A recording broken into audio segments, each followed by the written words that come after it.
قانون کی آج ہمیں فکر نہیں ہے. دن رات جو ہماری زندگی گزرتی ہے اپنی زندگی کا محاسبہ کیا جائے. دن کے حساب سے اگر دن میں ہم نے ایک نیکی کیا یا ایک نیک کام کو انجام دیا تو اس سے کئی سینکڑوں گناہ، کئی سینکڑوں زیادہ ہم گناہوں کام میں مبتلا ہوتے ہوئے نظر آتے ہیں. تو بتائیے ہمارے گھروں میں برکت کیسے آئے گی؟ ہم پریشانی کے عالم میں جب اپنے خدا کو یاد کرتے ہیں، جب اپنے رسول کو یاد کرتے ہیں تو ہماری پریشانیاں دور تو ہوتی ہوئی نظر آتی ہے. لیکن مسلمانوں، جو قاعدہ، جو قانون، جو اصول و ضوابط اسلام نے ہمیں بتایا، کیا اس کے مطابق ہم اپنی زندگی کو بسر کرتے ہیں؟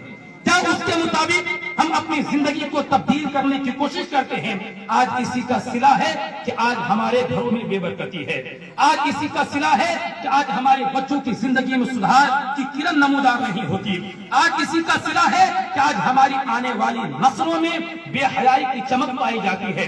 آج اسی کا صلہ ہے کہ آج ہمیں تسکین قلب حاصل نہیں ہوتا. آج اسی کا صلہ ہے کہ آج ہمارے گھروں میں بے رونقی کے آثار نظر آتے ہیں. ہم جہاں جاتے ہیں ذلت ہمارے دامن کو گھیر لیتی ہے، رسوائی ہمیں گھیرتی ہوئی نظر آتی ہے. اگر عزت پانا چاہتے ہو، ذلت سے بچنا چاہتے ہو، کامیابی کی دہلیز پر پہنچنا چاہتے ہو، منزل مقصود پر اگر تم فائز ہونا چاہتے ہو تو ہمارے لیے آج کے لیے لازم یہ ہے کہ نمازوں کی پابندی ضروری ہے، روزوں کی پابندی ضروری ہے، اسلامی شریعت کی پابندی ضروری ہے. اپنے بچوں کو صحابہ کی کہانی، مذہب اسلام کے قانون سے آراستہ کرنے کی ضرورت ہے. جب یہ احساسات، یہ جذبہ ہمارے اندر پیدا ہوگا تو ہم بہت ساری پریشانیوں سے بچتے ہوئے نظر آئیں گے. اللہ تبارک و تعالی جو اسلام ہمیں دیا، جو مذہب ہمیں عطا فرمایا، جو کتاب ہمیں عطا فرمایا، اللہ کے نبی صلی اللہ تعالی وسلم ہماری ہدایت کے لیے اس عالم جہاں میں لائٹ بن کر تشریف لائے. ان کا قانون کیا ہے؟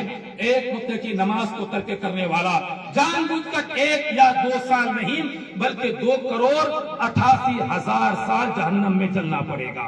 آج دنیاوی آگ کا چھوٹا سا حصہ ماچس کی تیلی کو جلا کر کسی انسان کے بدن میں اس کی گرمی کو تپش دے دیا جائے تو انسان بلبلا اٹھتا ہے، انسان پریشان ہو جاتا ہے، اس تکلیف کو برداشت نہیں کر پاتا. کتابوں میں آیا کہ جہنم کی آگ دنیاوی آگ سے 70 گنا زیادہ شدید گرم ہے.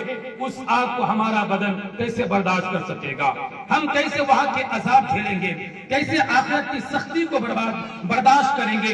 مسلمانوں، ابھی وقت ہے کہ اپنے سابقہ گناہوں سے ہم توبہ کر لیں. آخرت کی زندگی میں کامیابی کے لیے، اللہ اور اس کے رسول کی رضا حاصل کرنے کے لیے شریعت کا جو قانون ہے، اسلام کا جو پیغام ہے، آقا کریم صلی اللہ تعالی علیہ وسلم کا جو قانون اور پیغام محبت ہے، اس کو آپ اپنی عملی زندگی میں شامل کر لیں. میں یہ کہتا ہوں یقیناً ہم دونوں جہاں کی خوشنودی، اللہ اور اس کی رضا حاصل کرنے کے بعد دونوں جہاں میں کامیاب و کامرانی کی منزل طے کرنے کو تیار رہیں گے. اللہ تبارک و تعالی ہم تمام لوگوں کو اہدنا الصراط المستقیم پر